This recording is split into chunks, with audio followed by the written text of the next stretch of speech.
Welcome back. The race for governor on the Republican side is a busy one. 4 major candidates, all with extensive resumes and experience in office.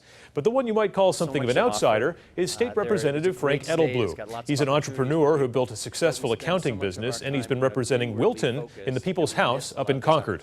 In the race for governor on the Republican side, he's up against Jeannie Forrester, Ted Gatsas, and Chris Sununu. The latest Granite State poll shows him trailing, but there is still lots of time left on the clock. Representative Edelblut, thanks for joining us. Thanks for having me. I appreciate it. Just tell us why you're running for governor.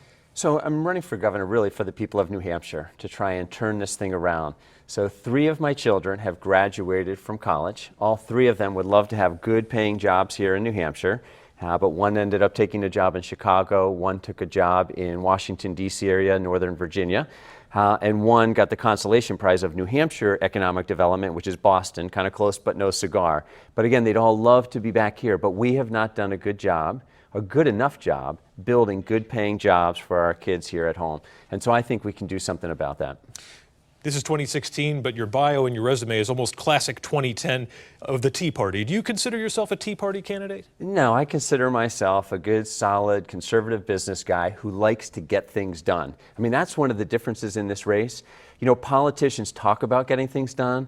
Politicians love to kick the can down the road, has been my experience. You know, in business, we less like to see things happen. We try to get things done all the time. It was interesting in the House, so I serve in the House right now. And one of the things I discovered is that, again, these business principles work because, you know, we're happy to just move forward, even if it's just a little bit at a time. And that's what I've been focused on, is just to continue to move the ball forward. If you become governor and a bill arrives on your desk that would legalize recreational marijuana, would you sign it? Well, I'm certainly going to sign a decriminalization bill because we've not done a good service for our young people in the state.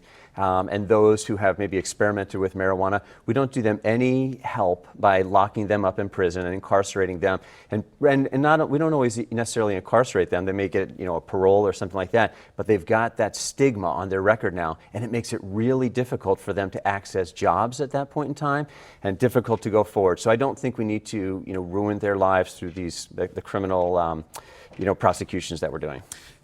What's on the top of your list in terms of making cuts? In terms of the state organization. So I think really what we're focused on, and this is the role of the governor. So I'm not running for the legislature, not running for the judiciary as the CEO, so to speak, of the state. My job is to make the state perform like nobody's business. So my job really is to get performance out of the state. Just recently, or actually this morning, I was talking to a woman who's got a developmentally disabled child. And we know that the funds have been appropriated for this program, but they've been slow to get deployed. So we need someone in the corner office who knows how to execute, knows how to make things happen. All right, Representative Edelblut, thanks for your time, and we'll see you out there on the campaign trail. Sounds great. Thank you so much, Adam. All right, you can find all of our live interviews and the latest political news by going to WMUR.com.